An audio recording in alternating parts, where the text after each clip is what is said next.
Chapter 165. Here comes another one. Stuart called. Or maybe it's not just one. It could be two. Alden had his eyes closed, and he was trying not to feel like a sad failure of an avowed. You'll get it this time, Stuart said. I think it would help if you weren't so encouraging. I'm worried I'm hurting your feelings every time I miss. There was a pause in the cheerleading. They had left the area around the house behind to have their duel farther out in the woods. Alden was grateful for the lack of spectators. I didn't expect to be great at this yet, but I did think I would be a little better than I was against Big Snake last week. He blamed the situation. It just wasn't as easy to find your skill-aligned flow state when you were on another world, surrounded by knights, playing a messy version of catch with a wizard who was a tad too worried that if you missed all of his throws you'd become depressed about your affixation. Stuart wanted him to catch so badly. The last ball had been delivered directly into Alden's hands, and when Alden had opened his eyes to give a questioning look, Stuart had sheepishly agreed that it shouldn't count. He was making the balls with a silent spell that Alden was very tempted to peek at. They were a collection of all the loose debris on the forest floor, compressed into a sphere that was solid enough to hold together until it impacted some part of Alden's body and showered him in loser's mulch. He'd thought it might be motivating if there was some consequence for failure, and Stuart had suggested this. Not too far away, Stuart was repositioning himself. My left. At least he always knew in which direction he could find his entruster. He rotated to face him. Are you thinking about catching or protecting? Stuart asked. Both, Alden said. But mostly catching. He was also trying to remember that idea he'd felt like he might be standing at the edge of when Big Snake had been hurling tennis balls at him. There had been a focus on his entruster that was a little more distinct than usual. If he could figure that out. We don't know how suited your skill actually is for catching, Stuart said. But we know it's very good at protecting. Maybe you should think more about the fact that we are in battle and the helpless children I'm throwing to you will be injured if you allow them to fall. We're throwing imaginary children now? Why are we throwing them? And how did you come up with, he kind of thought he felt something coming toward him. Overhead. He jumped to catch it and took a pile of dead leaves to the face. Line of asterisks. You do remember us talking about how I would wear appropriate clothing and my commendation when you introduced me to your family, don't you? And how I would do my best to make a respectful impression? It was half an hour later, and Alden was following Stuart through the forest to an outlying cottage, where he would finally be meeting one of Stuart's non-primary parents. I didn't imagine that plan, did I? He pulled a twig out of his hair and tossed it aside. Now, he was almost as dirty as he had been the first time he'd visited Rapport. You're the one who said you should have consequences. It will be good to visit Alorn in her work cottage. She's the only one there right now. I checked. I finally caught a couple of mulch balls. That should reduce consequences. I also think introducing you to Alorn first is the best thing. Is he particularly close to her, then? Alden wondered. Yesterday, during our family discussion, Stuart said, she told me that she wished I felt free to spend more of my days playing in the sun. We look like we've been playing in the sun, don't we? Alden took in Stuart's tidy brown braid and pristine tunic. He brushed some more leaf litter off of his own t-shirt. If I'm being honest, I think we look more like you found me under a rock while you were digging for bugs to feed other Alden. Alorn's a potter greater than. She's often just as dirty as you are. And she'll appreciate that you were bettering yourself by practicing your skill. There was a hint of enthusiasm in his voice at that last bit that made Alden wonder if he'd mixed extra dirt into the last few attacks on purpose. So that I look even more hardworking when I'm shown to the chosen adult? Maybe. Probably not. Anyway, he was in it now. A potter? He asked. She makes jars, cups, plates, particular ones that are needed for some rituals. That's only part of it. Working with the ground of the mother is one of her areas of specialty. Like the wizard version of Alice Art's single quote H. Alden asked, noticing a small root just in time to hop over it. He gave the tree it probably belonged to a wave. Stuart looked over at him. That's not the most accurate comparison. A lord often uses spells to increase the quantity of a rare type of soil or stone. Then she might refine greater than it or melt greater than it with other things to create what she needs as a base for whatever final product she's making. Alden added a lorn, ritual pottery, multiplies precious materials to his cheat sheet. She's your father's spouse? He asked. I don't have a perfect understanding of how everyone here is related. We're a large household, Stuart acknowledged. And ours isn't a common way of doing things in most places in modern times. Father's first marriage contract was with a Lorne and Vellon, who had been his votaries. The two of them were already committed to each other and planning for children when he finally mentioned that he'd been hoping they would have children with him when they decided to retire from following him to dangerous places. And Alice says she had to talk him into telling them. For some reason, Alden was picturing Alice dragging the primary out from behind a potted plant before presenting him to two wizards who'd worked with him for years. Jeneth was too shy to ask for your hands on his own, so I'm doing it for him. You're all married now. Years later, he did the same thing again with another Battery couple, said Stuart. And then the four spouses spent a while finding another pair that suited them and the rest of the household before telling father he ought to court greater than them. The cheat sheet is going to be fascinating reading material when I finally fill it out with everything. The written versions of everyone's marriage contracts are preserved in the manuscript library if you're interested, said Stuart. And Alice, Uncle Teason, and father forming fruitful marriages with skilled people was always part of their goal for building a successful siblinghood. They knew they would often be away from home, and large families. Alden could barely keep up, and it wasn't just because Stuart was talking quickly. Jeneth had 6 spouses, 2 male and 4 female, who'd all been votaries to him or other knights prior to their marriage. They were experts in various fields of magic. Alice had a similar situation, though she'd acquired her 5 spouses individually rather than in pairs. Teason had been married to 2 women prior to his death, and they still lived here with the family. The spouses seemed to be the backbone of the family structure. They made children, raised children, and when the making and raising of children allowed for it, they continued to function as highly qualified wizards who devoted themselves to handling matters for the siblinghood's knights and the rapport as a whole. Alden was mildly curious about whether or not all of the spouses were in love, in the human fairy tale sense, with their knight and with each other. But whatever the answer was, the people involved would probably think the question missed an important part of their relationship. The family was a dream and a duty the spouses had contractually committed themselves to when they married into it. There was love, trust, and mutual purpose. And a lot of that purpose was making more art in batches. Which took Alden way too long to figure out. They all try to have babies at the same time? He asked, when he finally realized that Stuart's references to groups of the siblings and cousins meant something a little more formalized than he'd assumed. Not at exactly the same time. The ages usually span greater than 3 or 4 years. That's interesting. Why do they do it that way? Most children born into the family won't become tions. But having close companions in that life increases the chances that you'll thrive greater than, and siblings are natural companions. Twins and triplets who become knights together are known to do well. And our parents all hope we'll find the same thing Lindora and Escherty have found in each other. It's rare, especially at their age. Most of the successes so far have been between younger people who've been close to each other from their early childhood. Lindora and Escherty. Alden said. Please tell me what they are to each other.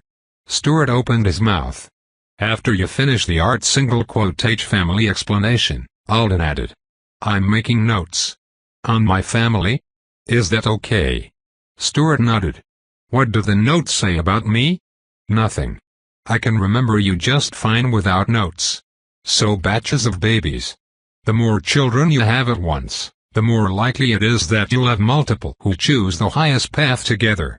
It's also easier for Father and Aunt Alice to arrange to be home for important life markers greater than if everyone has them within the same year or two. If I'd been born here at the rapport, with a set of siblings and cousins older than me and without difficulties, then I would probably have seen much less of father while I was growing up. He stayed here for me. Don't wander too close to that circle of bright grass. I'd rather not explain what it is until you meet my brother and he has a chance to make an impression. His project there is maybe a little too strange. Grass circle brother, Alden mentally wrote. Strange even by Stuart's standards. How many kids were in the last set? He asked. If you only count my brothers and sisters, and Aunt Alice and Teason's children, 18, said Stuart. But some of my siblings and cousins from the earlier groups do try to match their own child having to our parents' schedule, so there were a few more. I think it would be amazing to grow up with 20 other kids, said Alden. Me too, said Stuart. But they were all older than me, and because of how I was, they felt much older sometimes. There are always some in-between children around, but I would have enjoyed being a part of the big group. Alice just had triplets, said Alden. Stuart brightened. Yes. She was starting off a new set. One of her spouses is pregnant now, too. And one of Uncle Teason's wives. I hope my parents will decide to join them before it's too late. They are really going to need to commit to adding some floors onto their house, thought Alden. Line of asterisks. They arrived outside the tall cottage that had its doors wide open to reveal a workshop that looked like something cooked up by a person in the middle of a dream. Inside the building, pitchers, jars, and cups stood on shelves or were suspended from the ceiling in webs of light like they'd been captured by magic-wielding spiders. Out front, there was a tan-colored, hive-shaped structure that Alden guessed was a kiln based on absolutely nothing but the fact that he thought people who made pottery were supposed to have some kind of kiln. There was also a round basin large enough to swim in embedded in the ground. A woman who must have been a Lornart *H was standing beside it, manipulating the substance inside. It was off-white and had a texture Alden decided to call purple mud. The primary's wife was making a staccato click that Alden thought sounded like Kabir going nuts with his chopping board. The mud in the basin was reacting to the noise by fontaining up in places. "We'll wait," said Stuart, loudly enough that Alden thought it was probably more for Lornart *H's benefit than his. As the two of them moved to take seats on a bench beside a table covered in wizarding tools, one of her eyes followed Alden before turning back to her work. Alden sat with his back to the table and clasped his hands in his lap, trying to look like a respectful, dirty house guest. "She's making a material that's good for rings and wands," said Stuart. "She'll use most of it to fashion supplies for the knights in our family and the in-family." He had grabbed a bowl full of gray stone marbles and started sorting them while he talked. They looked identical to Alden, but he was confidently picking out some of them and setting them on the table. Alden switched between watching him and watching the older wizard. "This is my second experience with an Urtonin making a muddy something in a cauldron in just a few days." Although, he wasn't sure if the giant basin qualified as a cauldron or if the substance the primary's wife was making counted as mud. "It seems plausible, but I don't have a great track record for guessing what Mr. Repace lately." And compared to Porty Loath, a Lornart *H had a lot less drama going on as far as her spellcasting mannerisms went, just the clicking and some occasional gestures from ring-covered fingers. She had dark brown hair swept back into a tight, twisty shape. Alden didn't know if the thin bands of white hair mixed and were natural graying or decorative. The sleeveless, belted yellow garment that she was wearing was short enough he thought it was closer to a shirt than a dress. It seemed to have been selected to match the day's chore. Her legs were coated in the substance she was working on, as if she'd needed to wade through it recently. A few minutes after they'd arrived, she took a break from the project and walked toward them. Alden jumped up from the bench, and Stuart gave him an amused look. "Oh yeah, sure dude," he thought. Like it's so unreasonable to be nervous about meeting a powerful wizard who's married to the primary and whose house you wandered through uninvited a couple of months ago. And that wasn't even taking into consideration any of the other things she might be thinking about him. "Lauren Mom," said Stuart, "I've brought my guest to meet you. This is Alden." When she plucked a cloth from the table and brushed it over her hands, The powdery white substance on them vanished without leaving a mark on the dark cloth. She looked at Alden the whole time. Her face was thoughtful. Her lips wore a slight smile. But the examination went on for longer than Alden would have thought was normal for a mom, meet my friend moment. Maybe it's right for her to carefully consider Stuart's guest. We can't go by Abinar's single quotations behavior. She wasn't even officially introduced. In the periphery of his vision, he saw Stuart's hand start to fidget. Alluring Mom, Alden and I have been experimenting with his skill. He did want to change clothes before meeting you, but I told him. She shook her head. Alden, you're very welcome no matter what you're wearing. Of course. I was just thinking about how you look more like a personality match greater than for my son Kofa than for ours too. She dropped the cloth back onto the table. I don't even remember the last time he arrived at the house without wearing some of the forest on him. That's positive, right? It sounds positive. It's an honor to visit your home. Upon saying it, he wondered just how flowery in her tone and invited to visit this place might get with the language. It might really be impossible for me to overdo it, he decided. Stu was very worried for you. I'm glad you're well enough that he feels as though attacking you with sticks and leaves is a good thing to do, she said. And I'm sorry about the trouble in your homeland. We will give our full attention to the reports when they've been completed. Alden wondered who he included in this case. Was she speaking on behalf of the family, the entire force of knights and assisting wizards, or an even broader group? It might just be a nice thing to say under the circumstances. How is it affecting your schooling? She asked. You would normally have instruction today. Assuredience to have said. As she continued, Alden learned that what happened when Stuart's single quotage had a half-day-long argument with all the important adults in his life was at least one of them started doing Alden Thorne research. Over the past day, the primary's wife had developed, and then satisfied, interests in Alden's living arrangements, educational status, and the whole post-disaster situation. All as told by Asherdy, who had apparently been contacted and extensively questioned. Alden wasn't sure what she made of it all, but there was at least a smidge of judgment against human competence going on. She didn't like that he'd been deprived of the opportunity to recover in the company of his aunt and trusted instructors. And she wondered why he hadn't been assigned a live-in tutor as soon as he made it to Nzidora, to help him make up for his educational interruption. I'm totally calling Thagund an educational interruption in front of Lexi sometime. Maybe we should assign you a mentor. There must be human about who are qualified and currently without a class to teach. We could have one accompany you until you feel you've reclaimed your lost footing. Would you like that? She looked ready to enact the plan on the spot. Alden pictured a professional tutor being paid summoning rates for following him around and slipping in lessons while he was having breakfast or brushing his teeth. Possibly planning excursions for him every weekend like Nalatorni was doing for Kibi. I don't think I have a need for that, he said, aiming for a firm demeanor so that she'd believe him, and no surprise, person-shaped gift would appear at the doors to thank him for the windfall and force him to catch up with his Anasidran peers in meth. He's advanced compared to his classmates already, said Stuart. Proudly and with the total confidence of an alien who knew one human and had observed a grand total of 4 class periods. If you change your mind, just tell Stu, she said. For now, I think I can give you something else that will help. Come with me. Alden followed her into the cottage, glancing once over his shoulder to make sure Stuart was trailing after them. I haven't made these in several years. A Lornart single quotage was saying as Alden stepped carefully around the narrow, waist-high pot. But I still have a couple, and I can't think of any reason why one wouldn't work for a human. She climbed onto a stool and reached up for one of the magic webs overhead. She bopped it with a hand, and it drifted a foot or so until it stopped against its neighbor. The collection of small jars wrapped up in the nets didn't rattle. Alden was so busy absorbing the fact that the webs he'd thought were steadily attached to the ceiling could float around, that he didn't look to see what the woman was collecting from the patch of web she'd just uncovered. Here it is.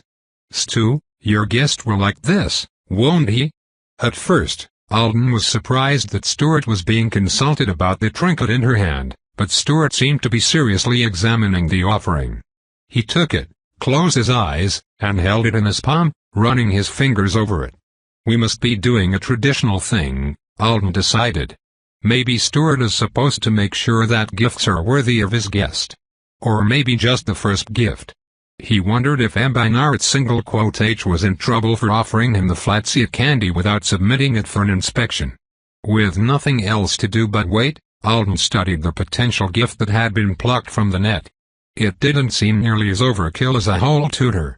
It was a flat spiral shape made of what looked like mauve-colored clay. The outer tip of the spiral was dully pointed and faintly glowing. The material, and the fact that it was rolled thin as a wire, made it look fragile. "This is a gift I hope my guest will enjoy," Stuart announced, handing it back to his parent, who turned to show it to Alden. "It's a study aid greater than," she explained. "When it's in your ear, it helps you to focus on the written or spoken word, making you more attentive to your instructors and assignments when your thoughts are busy. It will last for a season. You put it in your ear when you want its help," said Stuart. "Looks a little big to fit in an ear," thought Alden. "It must be magically resizable like the spell rings I've worn." He was happy that the gift was one he could accept without feeling like it was too much. A handmade magical school supply was very sweet and very Artonan and not very intimidating. And if he didn't like whatever it did, he could just not use it. "It sounds helpful, though. I wonder if it will work on video lectures." That one science teacher who could put the entire lecture hall to sleep within 30 seconds would be a good test subject. "This would be a wonderful help," he said. "I'll recall the one who made it for me every time I use it." A Lornart smiled. Stuart smiled. Alden smiled. "May I place it in your ear? I have to cast a spell to make it yours."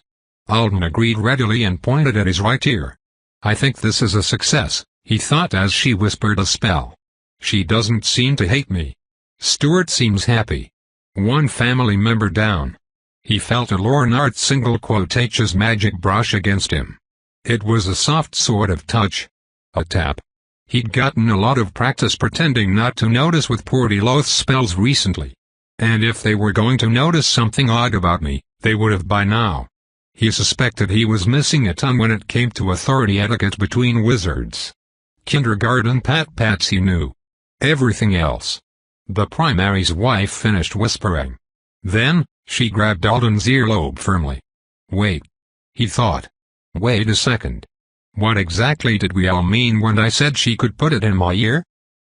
Line of asterisks. "You didn't realize she was going to put it through your earlobe," said Stuart as they left a Lornart to her work a while later. "Of course I did. I said yes, after all. I did not.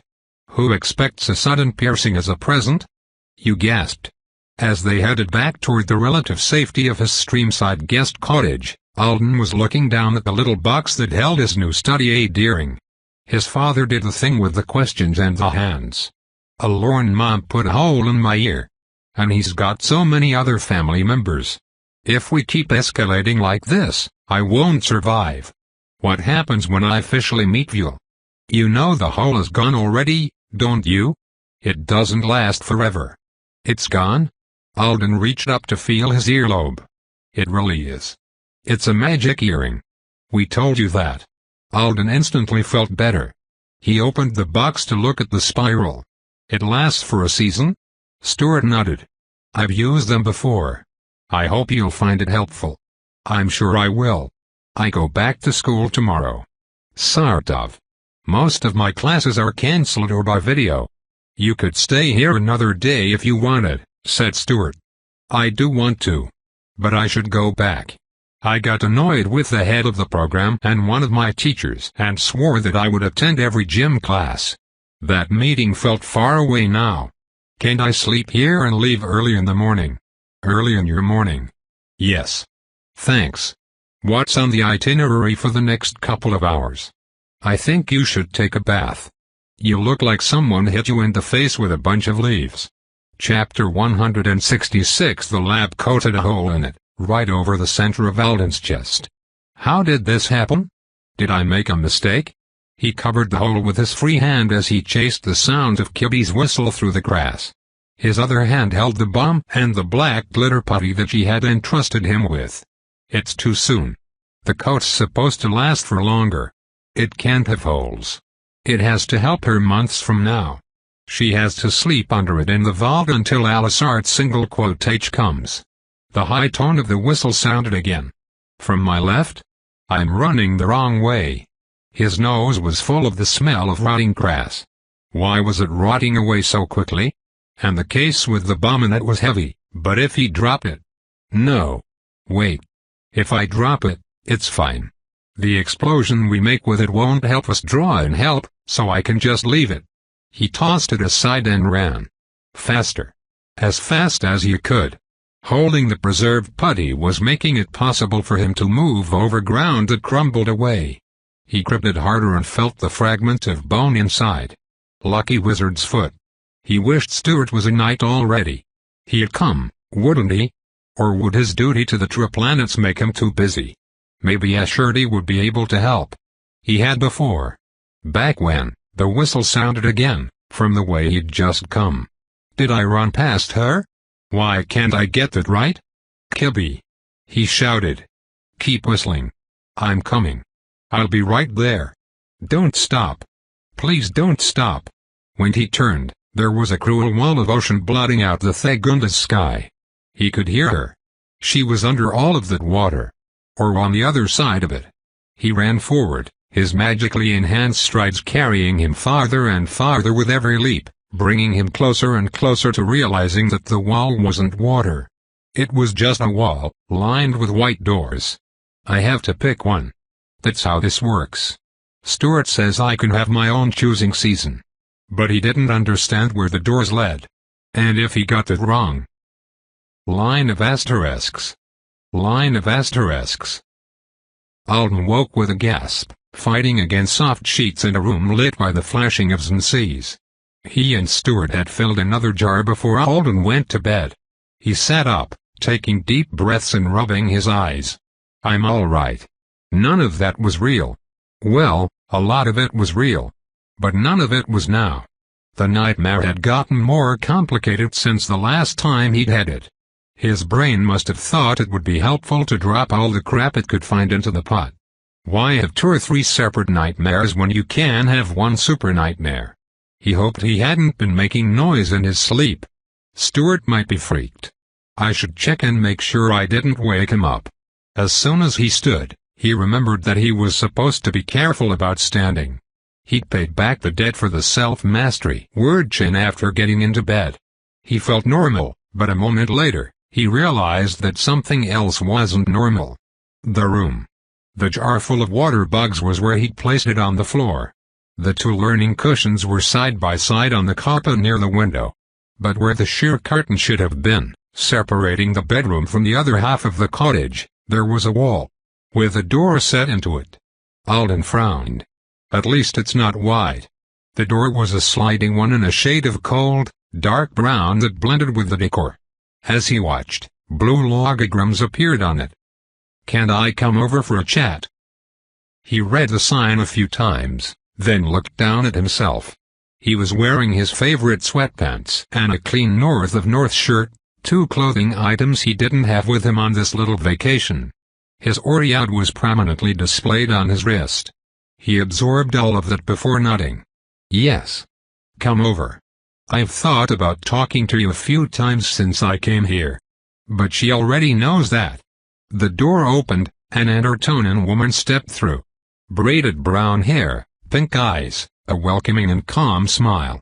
Hello, Alden, she said, heading past him toward the window. How have you been? Oh, you know me. Ordinary. Nothing too stressful going on. That dream you interrupted was not rife with meaning. I promise. She stopped beside his learning cushion and looked down at it. I'm glad you decided to follow my suggestion and talk to Stuart that day. That relationship and recent events have brought you back here sooner than I anticipated. Alden went to stand beside her. He told himself it wasn't because he was afraid she might sit on the mind-space version of his cushion. Her smile widened. What do you think of the primary's son, now that he has decided to share so many of his truths with you? So many of his truths. Outside, the stream was aglow.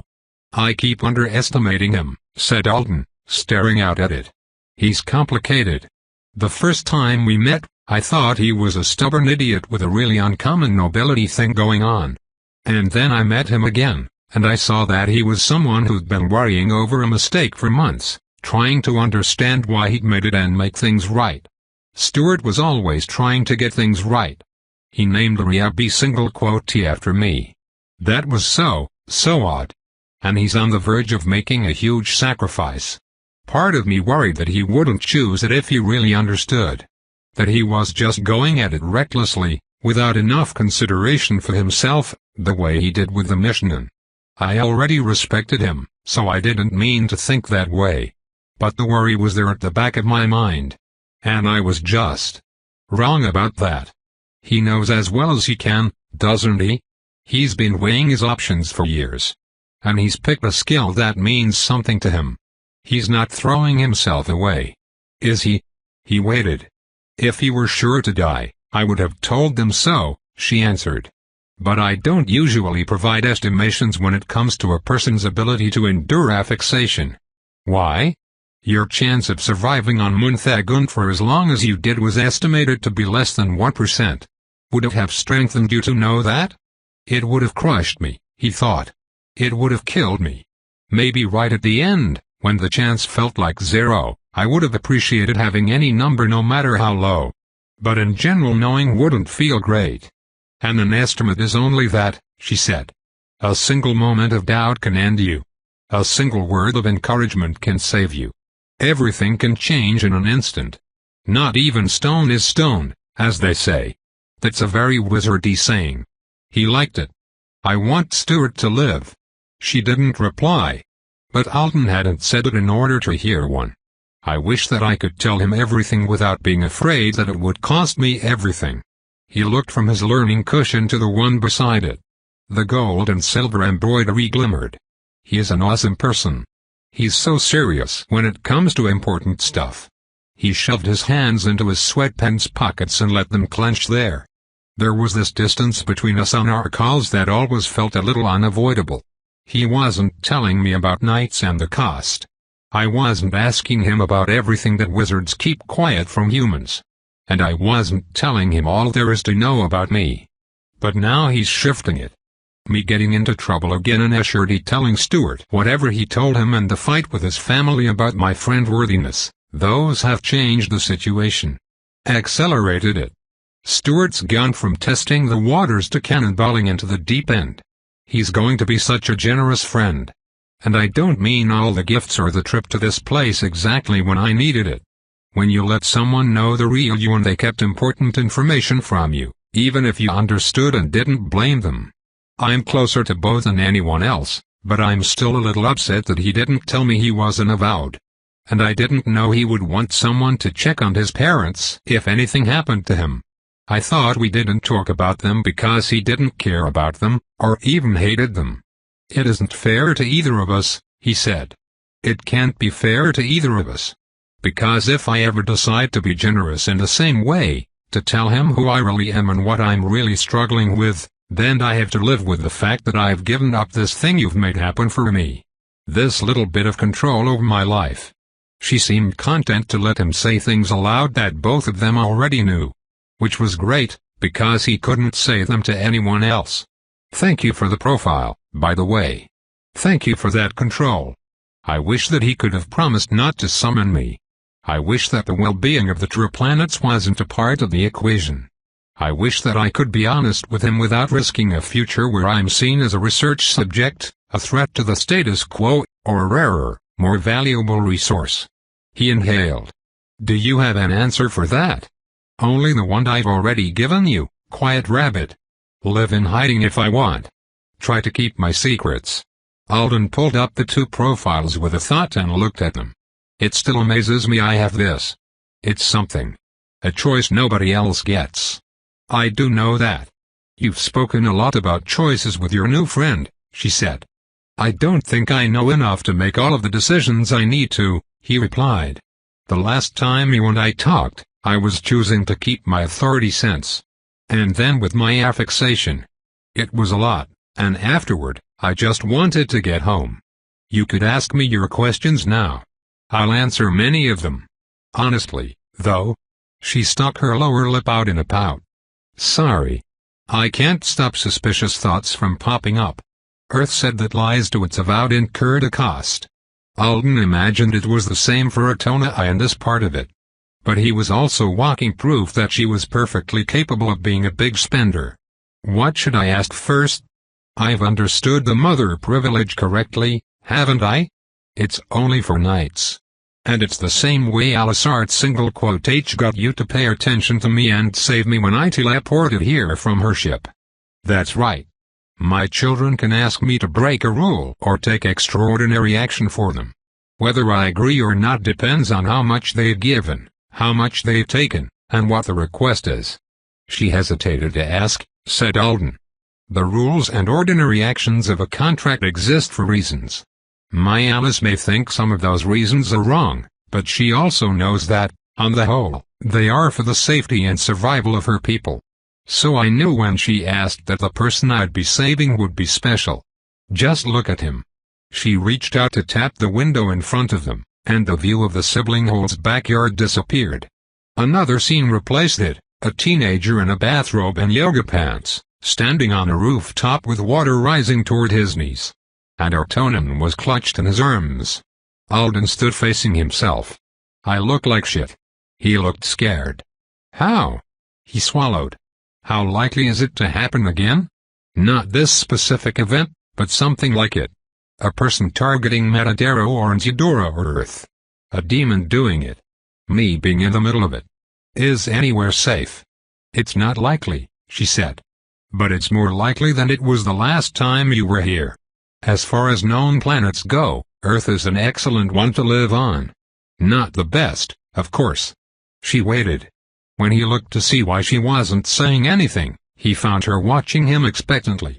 Do you want me to say you're the best? Earlier today weren't you thinking about how much you liked the forest? A mug, one that looked similar to a few he'd seen in a Lornart single quotage's studio, appeared in front of him, floating at chest height. It was empty. Earth hasn't put you off hot chocolate, has it? I'm so disappointed in it. It's capable of coming up with fun experiences and treats for Avowed on its own, but instead, it copycatted one of my little gestures. The cup rotated slowly. It was beige with a wide black stripe running vertically down the center. Alden looked past it, at the image of his past self. That Alden's lips were trembling, and his face was bloody. Why did you refuse when I asked to use the privilege? I know I haven't earned any favors. Thanks to Alisart's single quotage and you I've gotten more special treatment than I'll be able to pay back in a lifetime. But you still put the option there. I thought it was something you wanted me to do. Something I could use if I was willing to. Increase the intensity level of your future, she finished for him. It is. But it's a reminder. It's waiting for the version of you that is willing. Not the person who thinks he's run out of chances. The scene in front of them zoomed out, until the massive water dominated the image. Alden from a few days ago looked so small, breakable, and doomed that he wanted to shout a warning or run into the scene to help himself. That's crazy enough to make it into my next nightmare. The story looks different as you change your angle, doesn't it? She said. The view continued to shift, traveling up and over the massive water to where Ashurti and Lindata stood on the roof of another building. I am interested in seeing what you may become one day, Alden. Lindata was making a shooing gesture at her partner, then turning to face the mountainous ocean. If you choose to excel. Alden watched the lighting spells appear in the sky, watched the water go still, remembered the feel of his own body at that moment, under the surface, reaching for Zoraide, eyelids caught in a blink that felt like it would last for minutes. He tried, briefly, to imagine himself standing where Lindata stood. But it made his thoughts snarl and then shoot off in so many directions he couldn't follow any of them. You don't believe you could do something like that one day? She asked. The best he could manage was picturing it in a technical way. If he'd somehow survived affixations, the Artonans, and everything else for many years. And if someone entrusted the water to him. And if he had mastered picking things up without his body. He took his hands out of his pockets. I still like hot chocolate. It's the king of warm drinks until further notice. She snapped her fingers and the mug filled. Half-melted marshmallows. Just right. Of course. You have other questions, she said. I do. If I told Stuart the truth about the authority sense someday, or if he somehow found out I have the bearer of all burdens, would he keep it a secret? Am I wrong to worry? Could you tell me that? She shook her head. I can't promise you he would keep your secret. But that doesn't surprise you. He took another sip from the mug. If you want to be absolutely sure to avoid discovery, perhaps weaving a friendship with him is the wrong choice. He was so startled he almost spat out his cocoa. Why are you saying that? He asked. You're inside my head.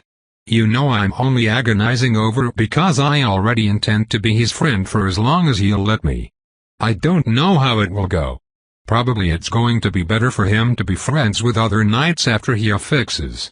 He'll be part of a squad, right? They'll have everything in common. But he gave me a wizard cushion. He takes the time to explain magic to me whenever I accidentally look a little interested, even though he must think I'm not really understanding. He told me about losing his mom, and he sent Joe to help Anzidora, and I think he almost cried earlier today when he found out I didn't like my spell impression. I'm not going to ditch him, and I'm still pissed that H made me afraid I'd never get to speak to him again. She held her hands up. I was just making conversation. He frowned. The close-up image of Alden reappeared on the window. You know, she said airily, poking his past self's forehead, to make a little more conversation. This is also terrible behavior for someone who wants to remain undiscovered. You've given my Ash reason to be even more interested in you. It was an accident. A prolonged accident, she replied. Involving hard struggle and many opportunities to choose an easier way. I got caught up in the excitement. Couldn't resist. She laughed. It sounded so natural. Don't worry about Earth plagiarizing your hot chocolate, Alden said as the laughter ended. Its idea of a good meeting location for us is just the worst. So far it's given me the room where I had my intestines put back together as a child and the office of a school counselor. You've given me two comfortable places. Like a normal person. I fully expect Earth to summon me to a dentist's office next time. Clearly it thinks I need fixing. And it wasn't the only one.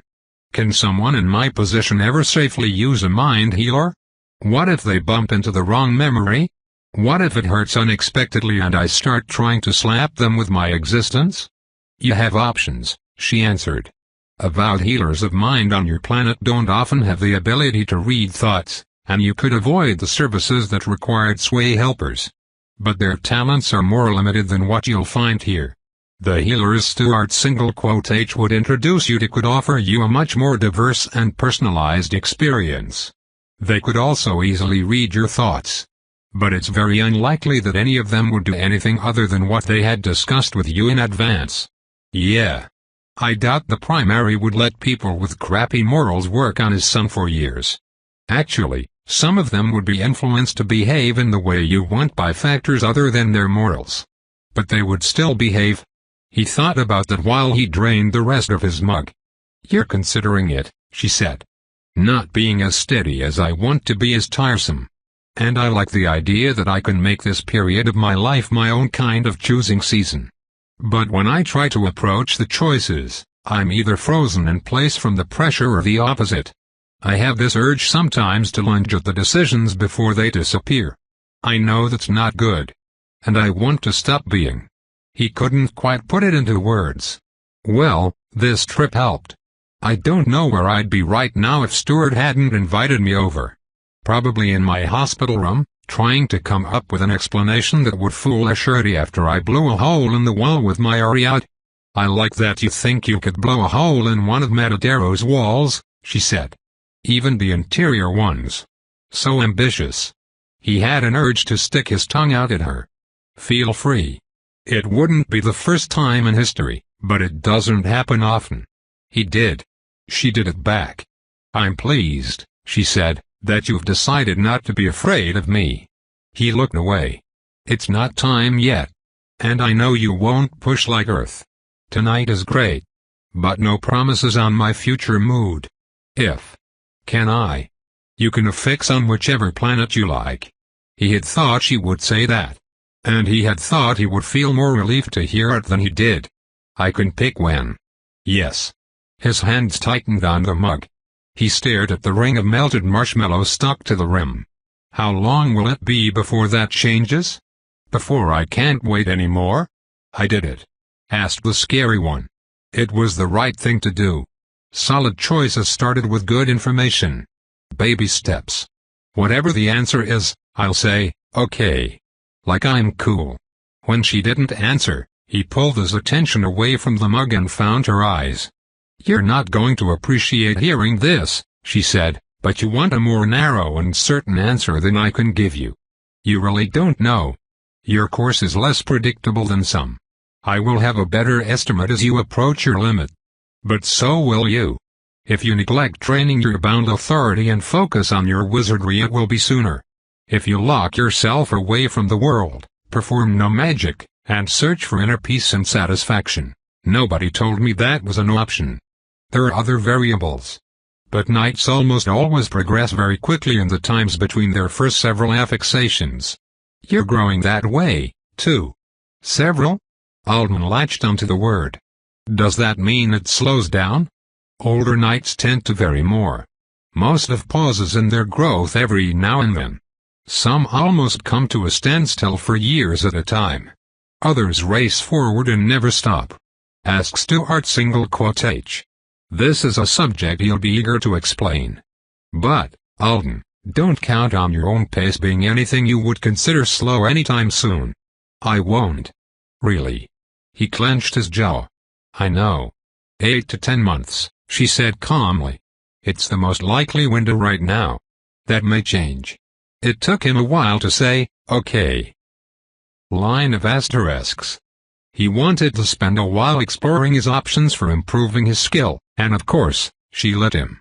While he wandered through a patch of Raporise forest, she lounged behind him on a copy of the couch he had bought for the apartment.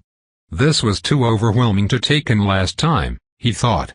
It still is, but there's something comforting about the number of possibilities, too. He reached up for one of the gray paper cranes that hovered just overhead, and when he touched it, it unfolded in his hand to reveal the thing he could become. Eventually. The gray cranes were ones he wouldn't be able to select during his next affixation. Safe object relocation, sensing, gives Alden the ability to recognize places where an object element burden he's currently preserving won't experience immediate damage upon cessation of preservation. This one's neat. Is there one of these for enchantments instead of objects? Could I use it to find places where they'd actually work well when I dropped them? Another gray crane was already flying toward him in answer. He browsed some more. They talked for a while about metaphors for affixations, then she sent him to what he thought at first was the nightmare he'd left. A long line of doors in a wall. It took him a minute to realize all the signs on the doors listed things he could have done in the past, choices he could have made, but hadn't. Go to Manon Bar's apartment and confront her directly, said one. Don't keep trying to get to know Beau, said another. Tell the stray cat to get lost. Don't answer Jeremy's first text message.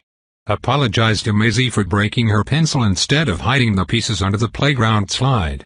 Finally, he found a door that said, tell Nia you want to practice the hell out of your skill. I actually did do that. That was a good moment. I felt like I'd understood something about myself and committed to it. He opened the door and went through to find another line of doors with choices written on them. He ignored the false ones and selected, go bother than a sacred man until he gives you a new card. The process continued. He understood what the doors were getting at. It was simple, but he found the act of making his choices again, even the tiny ones and the bad ones, meaningful. You haven't been as stuck as you think. You haven't decided what to do about being the only human wizard about, but that doesn't mean you're frozen. It doesn't mean that the things you've already chosen aren't worth appreciating. He knew the last door when he saw it. It was sandwiched between one that read, leaves the radiant single quote H behind, and another with the words, "Don't go with loot to Benjaminville's birthday party." It said, "Be friends with Stuart single quote H." Not the smartest choice for a quiet rabbit, he thought as he pushed open the door. "I'm happy to make it anyway." Line of asterisks. Line of asterisks. Alden woke up, for real this time, and rolled over in bed. Through the curtain, in the dim light, he saw that Stuart was squatting beside his suitcase. He had a wand in his hand and a square of something that might have been fabric in his mouth. "What are you doing?" Alden asked, propping himself up on an elbow. "It's really early. Did you sleep?" Stuart let the square fall out of his mouth onto the bag. "I'm fixing all the holes other Alden made in your suitcase. I couldn't find your zip here, so I made you another one. That project is so not worth his time." "You're the best host ever." Alden yawned. "That thing you suggested. The healers of mind, you know?" Stuart's wand stopped mid-wave. He looked up. "Yes? I think it might be a good idea for me. If you're sure that arranging it wouldn't be a problem. Would you tell me how it would be? And what I would have to do?" "Of course." Chapter 167 My Body Becomes My Assistant? Stuart asked. He was on the floor with his legs crossed, and though he had sat in polite silence while Alden finished the word chain, he had watched the whole casting process intently. "I want to use it in gym and get the hang of it, but I've been thinking I might mix up having it active with having it inactive so that I'm getting better at moving in both ways. Trouble doesn't always happen in convenient 6-hour windows." "Do knights use a lot of word chains?" "Yes. Chaotic environments can reduce their efficacy, so depending on the situation a large number of casts might be necessary to gain the desired benefit. It's often worth it, but not always. Peace of mind worked well on Thegund. That's not the kind of chaotic environment I mean. And Thegund is populated by Ertonans. That makes a difference." The cottage had brightened with the arrival of morning, and the suitcase on the floor between them had revealed the full glory of its patch job. Most of the rips and gouges were small, since a certain Riabi single quotee preferred to make sure the whole bag received her attentions rather than committing to the total destruction of any single part, and now they were all repaired with a silver fabric that looked like it had melted into place to fit the holes rather than being stitched. Stuart had been planning to turn it all blue to match the suitcase, but Alden had stopped him. His eyes fell on a silver bite mark while he reached for another piece of fruit from the bowl of welcome. He was pretty sure the one that tasted like a mild pear was going to be good while under the effects of the word chain. "There are so many things I don't know. Do you want to know more about word chains and chaos fields?" "No. I still have a few questions about mind healing. I know I need to go soon, but you don't have to go. I probably shouldn't be late, especially since I don't know how many sessions I might need with the healer, and those could take me away from school, too. How many do you think it might be to make the Thegund nightmares go away?" "That's a question that would be better for the healer, but in my experience." Line of asterisks. Line of asterisks. "You're right. And he's not in his uniform. I thought he was going to skip class. He was just scared to face me in battle," Astrid announced to the other girls who were standing around in the corridor in front of the locker rooms. She sprang toward Alden and punched the air with a vicious expression that was undermined by her cotton candy pink lipstick and eyeshadow. "Actually, that might not be makeup. That might be a new morph. I'm not late yet." Alden dodged around her. Easily thanks to the word chain. His duffel bag full of gym supplies was over his shoulder, and his face felt chapped from his high-speed flight here aboard the Nonagon. It had been waiting for him at Matadero's helipad, and a message from Escherty telling him to use it if he wanted had appeared as soon as Alden arrived in the cube's teleportation area. "I can dress in 3 minutes." "But you only have 2 minutes and 15 seconds, Vandy told him. He rushed through the group of girls so fast that he was already a couple of steps inside the locker room by the time he realized Astrid's teeth had been pointy. "Nice teeth," he called as the door shut behind him. "All the better to beat you with." There weren't that many guys lingering inside, and they were all in their suits already. "No, I never met him," Finley was saying to Con. I did hear about him in intake a couple of times, right before I left. But that was all. Alden. Was that Astrid you were yelling with? Con asked. He was tousling his hair while he observed himself in one of the mirrors. What's she done to her teeth? The weird emphasis on some of the words made Alden suspect he was still having trouble with pronunciation. They are sharp now, Alden answered. Where have you been? Lexi was waiting for Hoyu to finish tying his shoes. He had rather in his hand, and the end was twitching toward Ignacio. Alden was sure it was innocent enough, but it did make Lexi look like he was planning terrible things for the other Meister, who was staring at his knife collection while he put on his wrist cuffs. Hello, Lexi, said Alden as he dove into a shower. I missed you, too. Your warm smile, your wit, your tone of suspicion. You got your foot fixed? Hoyu called.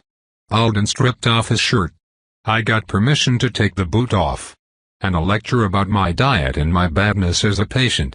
And the healer sent the school a note saying I could come to class if the gym suit was set to punish me for running and jumping with that leg. It had been about 2 hours since he teleported from Rapuri to Matadero. He still wasn't quite over the shock of transitioning from an informative, calm, and very mature-feeling conversation with Stuart about his options for mind healing and how the appointments could be handled, to Porty-Loath. The wizard had been waiting to catch Alden as soon as he arrived and check that he'd behaved himself while he was away. Punish? Asked Hoyu. You'll have a movement restriction? Greater than Ignacio asked in Spanish. Alden was surprised he was jumping into the conversation. I was going to duel against you differently, but if you can't run. Greater than. Alden actually wasn't sure what Porty-Loath had meant. He'd just griped a lot about the fact that Alden was unable to follow the very simple instructions he'd been given to eat foods native to Earth. But I ate an Earth-based lunch the day I left, had not been a good enough excuse. Nor had, I honestly forgot. So much has been going on. Yeah, he said, reaching for his gym suit. A movement restriction is probably the penalty he had in mind. By the time he exited the stall, the room was empty. He hurried out and ended up entering the gym a step behind Tayet, who was looking tired. If we duel each other, do you have another bandage for me? Alden asked. He didn't know her well enough to think of a joke about anything else. Alden, she said. Did you know him, too? That seemed like a random question. Had he missed something? Know who? She frowned. The Sal member who Orpheus will resolve the submerger to. The person Maricel left class on Friday to warn Skysiagard about. Alden's thoughts had to run a whole marathon before those two sentences made sense. By the time they got to the finish line, the Floron warning was flashing on his interface, and he and Tayet were headed for their class mates and instructors. It was only Klein, Marion, and Wu today. No, he managed to say in the final second before class officially began. I didn't know the guy. All right. Instructor Klein said. I hope you all did your homework. Alden looked around at all the faces. Everyone had managed to make it to class except for Maricel. So. She's the student who's taking time off. And the guy she asked me to talk to when we were standing outside the mall, the runaway who took a boat that night, crashed the sinker sender into Matadero. He wondered how he ought to feel about that. Really sorry for Maricel. Nothing personal beyond that, I suppose. Having a few less degrees of separation from a guilty party than he would have expected was unsettling, but he was already roommates with Lutuing Van Nutmeg. There just aren't that many human avowed. Most of us are probably only a friend of a friend away from any insane thing that happens with another one of us. He'd watch the news later, figure out what he'd missed, and stop by to check on Maricel. Class first. One-on-ones were conceptually simple. Everyone was supposed to stand in their assigned dueling block and complete an objective before the timer ran out. The objectives this time would be the two most basic. Both duelists would be told to fight head-to-head until one was incapacitated, or they'd be assigned to play a simple territory-claiming game. Opponents would be randomized at first, And then the instructors would be adjusting the pairings to make sure that nobody was fighting the exact same class or rank every time. Mehdi raised his hand. Are we going to have a dual scoreboard like the other classes? 1 point per win? Yes, said Eloisa. No, Klein said. Not in this course. But realism is set to movement restriction only for today and Friday, Klein went on. There was a buzz of excitement at that. If nothing hurt at all, then getting thrown across the gym by someone else could be fun. It depended on who the someone else was and how scared you were of their particular method of doing harm. Usually we don't do pain-free duels until the last class of term, as a reward, but this has been a rough week. Don't use it as an excuse to play around. Instead of pain, you get research. On Monday, you have to turn in a write-up about all of your injuries. Instructions for that are in your inboxes. Kon and Soran, you two won't be dueling this week. You've both discovered new features of your powers that you need to figure out in a safe environment. He paused. Normally, I would congratulate you on your progress, but in your cases, well, we're low on faculty, so you're working on your own today. Saran, you'll be shaping until you can repeat your accident and understand what caused it. Setting yourself on fire isn't something that should happen in the future. Kon, we've modified some of the tongue weights for you. You'll be moving them without hitting yourself in the face. You're lucky you didn't break your own neck on Friday. Soren reddened. Kon beamed like he'd been complimented instead of criticized. Lexi shook his head. Alden was privately mourning the loss of 2 opponents he was interested in having matches against. We'll be running 5 to 10 dueling blocks all the time.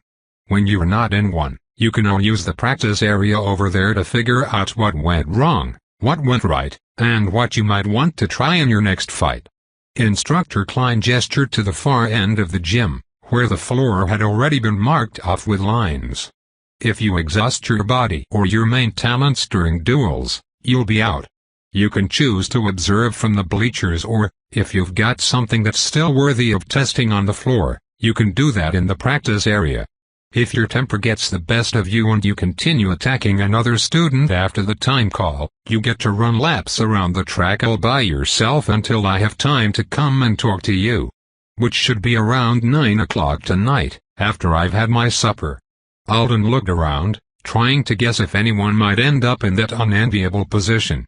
His eyes skimmed past Winston, who was wearing a red sweatband on his head that said, "Need a healing?" What does that mean? Is it his latest hero motto? Or is it smack talk just for today? Marcia's hand lifted. When Klein nodded at her, she asked, "Why can't we do S versus S? Anna versus A?" Hoyu, standing just in front of Alden, turned around and rolled his eyes so dramatically that even Tayet smiled. "Because there's value in learning from all of your classmates," said Klein. "We'll mix things up in future sessions. Now, let's get started." Their first assignments popped up, and the whole class burst into chatter. "Vandy!"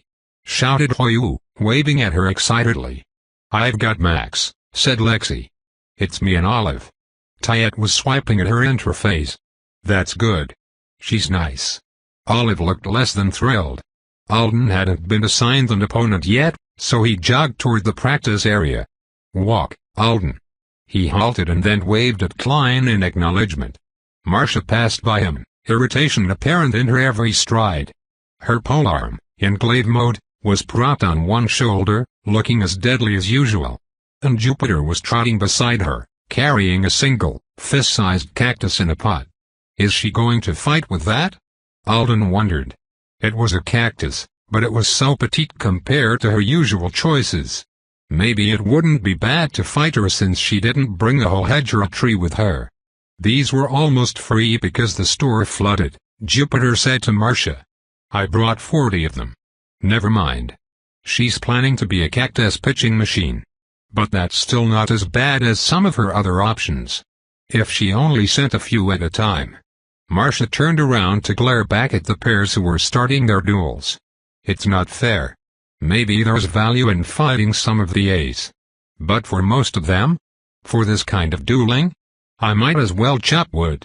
Max and I are so invisible to her she is not even mentioning our rank. Alden wanted to do a Hoyu-style eye roll at her, but he held back the impulse. He needed to focus on what he'd be doing today. When he reached the practice area, he claimed a spot for himself where he didn't think he'd be in anyone else's way, dropped his duffel bag on the floor, and bent to search through it. He was way less prepared than usual. His internal clock was confused, he smelled like one of the soaps he'd bathed with at the cottage, and his combat plans were currently all the same ideas he'd had before the obstacle course last week. On top of that, he had no idea who he'd be up against. I'm allowed to have string or rope, something to weight the ends, the elemental bags if I want them, and my temper spheres. Too bad he was fighting about instead of Jertonton Pess. With a restriction on running, and if it's just me versus one of them. What do I want to practice? Today, the dueling blocks were going to be empty rooms of varying sizes. No obstacles of any kind for him to work with or hide behind. Alden started examining the other people in the class one by one. I can't plan something that would be good versus everyone. Maybe I should just guess and plan with one of them in mind? Hope whatever I come up with transfers to the others. Eloise. Jupiter. Reinhardt. Okay. Him. I owe him back for combat assessment anyway. Let's figure out a way to beat Reinhardt. I'll boldly feed him to victory, instead of going for a tie. Nothing in Alden's bag of supplies was really screaming victory, though. Not dying did seem doable. Partly because of Reinhardt's personality. He probably wouldn't fire his strongest shot at Alden. Power built up in his bow every time he hit his target, and then he sacrificed that magic all in one go for a big one. But he would be conservative with the big ones because he wanted to shoot the strongest members of the class with them. Not the rabbit. If he killed Alden that way and then got assigned to duel one of the S's immediately afterward, he wouldn't be happy. He would absolutely take a draw against me and use me to build up steam so that he could try to beat someone he respected more. Snatching an arrow out of the air with a skill then firing it back at Reinhardt would be the coolest option. We're not there yet even with the word chain. Save it for last-ditch efforts. 10 minutes later, when his turn came, Alden had made a plan. Can't I call it that? It's not really good enough to be a plan. It's a theory about how I could attack Reinhardt if I had nothing but lots of string for a weapon. No, not even a theory. It's a notion we're going to try. And, oh boy, look who I'm fighting with my notion. Dueling Block 3, Opponent, Jeffy, Aquatic Brute, S, incapacitate your opponent. Kills, allowed. He only had 1 minute to get into position, so he thanked Jupiter for being his entruster, picked up his notion, and speed-walked toward the block with it. Alden, Instructor Marion said, looking up to take his weapon of choice as he passed. The engaging with the unexpected teacher had his brown hair pulled back in its usual low ponytail. It didn't take long to make, said Alden, worried he was about to be told that his creation was too much of a creation. I could manage it in. Not an emergency maybe. But in an urgency, it would be doable. I was just going to tell you to be mindful of your injuries, Marion said. He was still staring at the archer-defeating basket Alden had made, though. The quick bird nest shield method, just take all the ribbon, paracord, fishing line, and other lightweight string you'd brought and then scramble it into a pile of the desired size and shape before preserving. No tying, minimal fiddling around. If you had a little extra time, you could make sure there were no large gaps, and if you had a convenient largish object handy, like the mounds of elemental bags in the practice area, you could drape your scramble over it and make an easy basket shape. Then you could give it a long handle and preserve the whole situation. The basket was around the size of a pair of small sofas stacked on top of each other. The handle was nylon webbing about 6 yards long that Alden was currently holding much closer to the basket part than the tip, because it was too unwieldy. Ideally, he would have run at Reinhardt with it and dropped it onto his head. The crazy mess of a net would stop a couple of quickly fired arrows while he closed distance, and then, assuming that Alden lost preservation when he trapped his foe, all of the crap would still get tangled up with Archer's bow and arrows. For at least a moment. Reinhardt would be very pissed. He'd throw it all off. And then Alden would try the final part of the plan. Reinhard would naturally end up stepping on top of the remains of the basket when he freed himself. Most of those strands would still be connected to the handle. And then I preserve, lift, and hurl him as hard as I can. He'll smash into one of the barriers. Definitely, he'll be injured. And if he is not completely unconscious, I stab him with one of his own arrows or something. He didn't know how good his chances of making it work were, but it would have been a really fun way of winning. Maybe it will work on Jeffy, too. Alden, guess what? His Milwaukee opponent was waving both arms when Alden stepped into the block. Hey, Jeffy. What? The system says I'm 2 levels stronger overall now. Jeffy started to walk toward him. Everyone, remember to start on your own side of the dueling block, Marion called. Jeffy sprang backward. I also got a lamp. Alden knew all of that already, but he was glad the guy was excited. He stared at Jeffy through a narrow gap in his basket, then he turned his new tool sideways, so that the basket was to his left and the handle extended out to his right. The block they'd been assigned was 10 by 25 meters. If Alden stood with his back to the barrier in the start position, he couldn't hold the basket directly in front of him. The handle was way too much unless he extended it out toward Jeffy. He didn't think there was actually an established dueling rule for holding your 6-yard-long, human hurling device, but he was sure someone would say something to him about it if he was bold enough to start with his weapon already a quarter of the way toward his opponent's end of the block. I heard you were working really hard during the disaster, he said to Jeffy. That's awesome, man. You should be proud. Duel timer, 2 minutes, start in 5 seconds. Alden took a deep breath and let it out. Nerves. Just a little. One-on-one duels at Chelena North. Let's see what this is like. Line of asterisks. Line of asterisks. Fractured ribs. Well, fuck. Fractured ribs. Jeffy. Alden said. Let me. He's a tricky rabbit. Gotta hold him real tight for 60 more seconds, Jeffy said in Alden's ear. Put me down. Alden pried at the arms wrapped around his chest. Get the job done. Aqua brutes have the strength and wisdom of the ocean. I think I would feel better right now if I were in physical pain. Jeffy had started his attack by bellowing land moves and baseball sliding across the floor at high speed. Alden had been proud of himself for about a second. Despite the unexpected method of attack Jeffy had chosen, Alden had gotten his basket in between the two of them to intercept before the brute reached him. Only for Jeffy to shout, "Sky moves!" mid-slide and somehow lever his stupidly strong ass up and over the basket. He'd hit the floor at what had looked like a spine-breaking angle, but apparently it wasn't, because he sprang right back up and bounded forward to grab Alden. A word chain that helped you move better wouldn't save you if you couldn't predict Jeffy's randomness fast enough. And now this. Instead of killing Alden, Jeffy was bear-hugging him from behind. The brute had bent himself backwards so that Alden's feet wouldn't touch the ground. He had failed to trap Alden's arms, so Alden could freely wave all 4 of his limbs helplessly in the air while an unmovable Jeffy slowly caved his ribs in and said everything in his head out loud. Max says not to overthink, Jeffy chanted. Instead, overdo.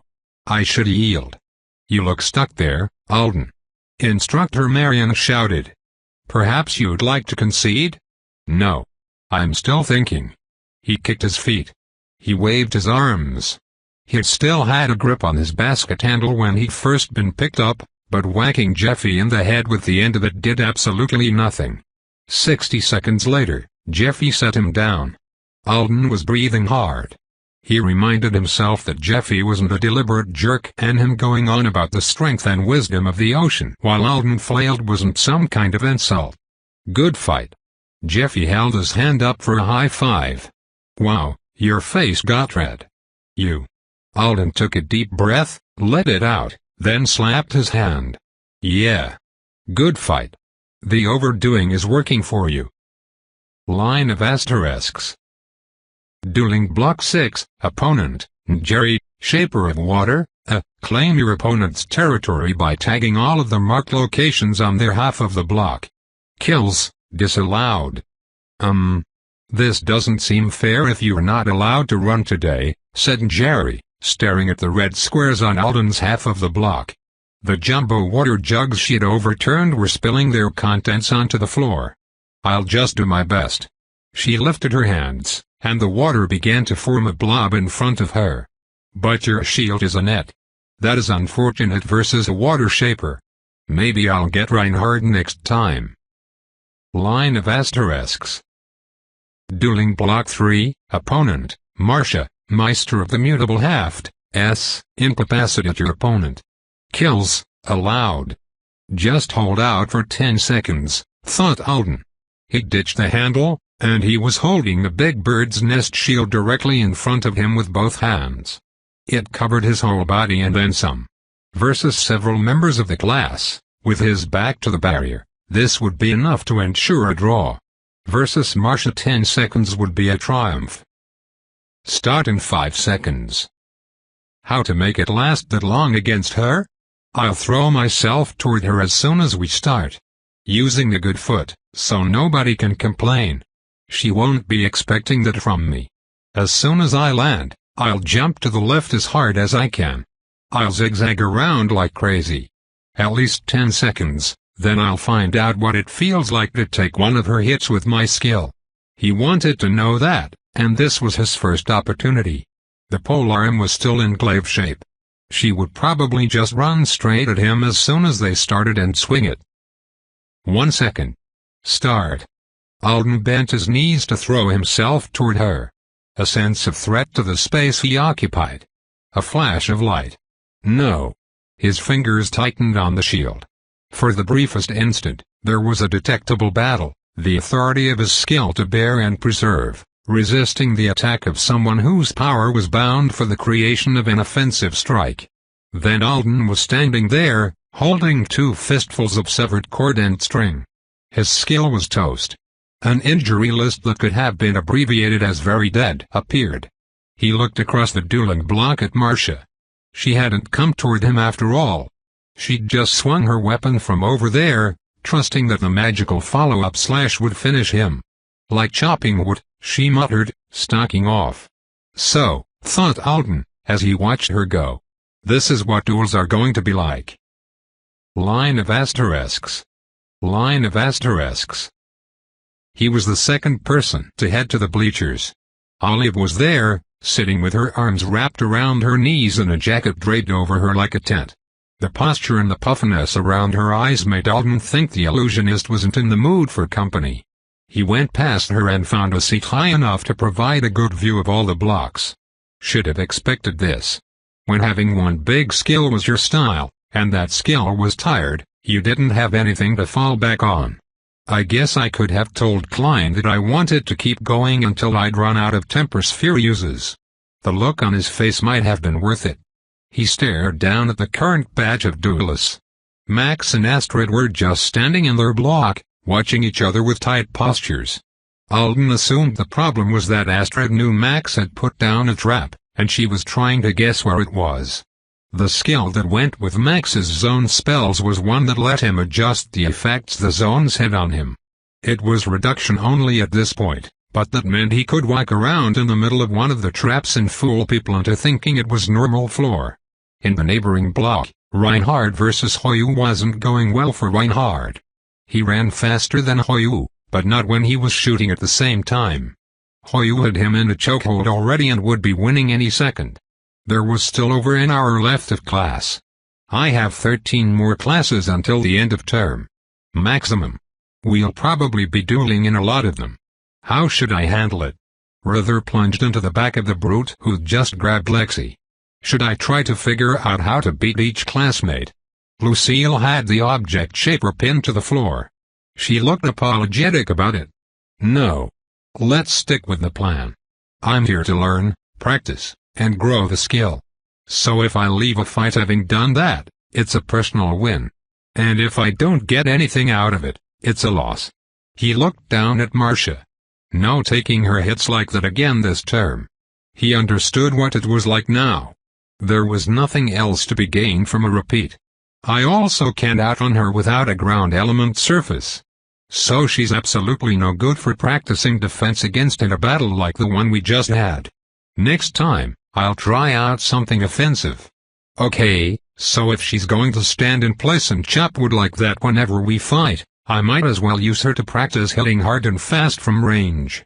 Getting my aim down might take a while, but how fast can I make something on the end of a string fly if I have, let's say, a minute to prep it in the practice area in advance? He considered it for a couple of minutes, then put the problem aside and studied the fights going on in front of him. The outcomes were usually predictable. He wasn't surprised by where the gaps between his classmates were, but witnessing the width of those gaps in this kind of scenario was brutal.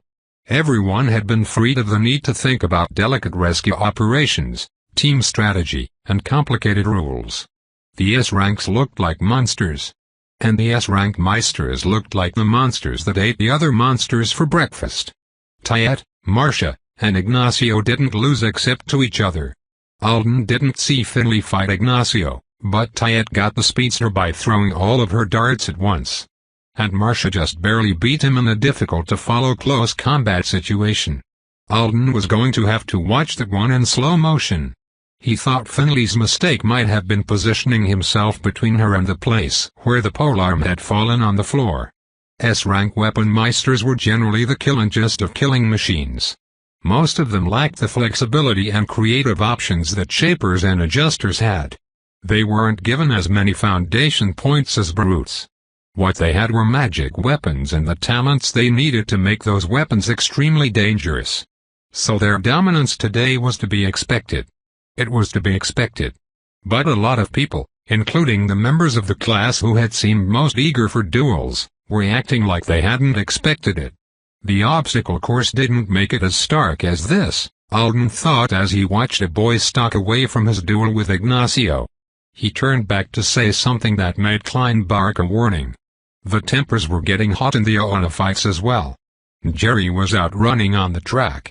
Her competitive streak had gotten the better of her during a fight with Eloisa, and she had launched a jet of water at her roommate after time was called. It hadn't seemed like she was really angry, just too into the battle and unwilling to stop mid-attack. She looked mortified to be sent off to do laps. As time passed, spell impressions wore out. Skills wore out. A few of the brutes got tired and clumsy, and Klein ordered them off the floor. A couple of people went to use the bathroom and never came back. The smarter ones just had private breakdowns in their seats.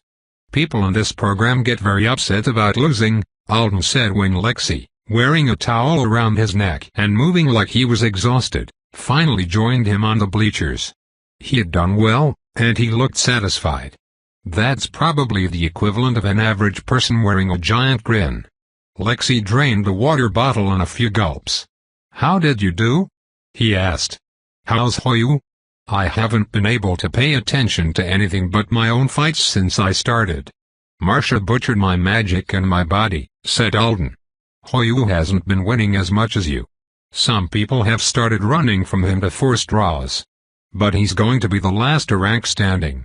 Lexi looked down at the floor, then sat up straighter at the sight of Hoyu's current opponent. "Everly's still in it?" "Not really. She's been on a losing streak for a while, and she can't run at all anymore. She just wobbles around the block until she gets killed or manages a spell cast. But when Marion tried to tell her she could quit, she shouted that she had been careful and saved her impressions and this was her gym time." The instructor had seemed a little concerned, but he let her go on with it. After a minute, Lexi said, "The bridge really bothered her. It should bother us all, of course, but she's got Khan asking me for running tips. Like I'm some expert on training just because I exercise in the mornings. Why didn't she just ask you herself?" Lexi frowned. "I don't know. It's not like I'm that hard to talk to." Alden clamped his mouth shut and focused on Jupiter. She and Vandy had agreed to have a shaping-only duel. They were each sitting on the floor while a ball of smashed cacti and a current of air clashed in the middle of their block. She blinded 3 people. "What?" "Jupiter. With her cactus bomb." Alden watched the green ball creep a little closer to Vandy. She aims for the face. Tope continued.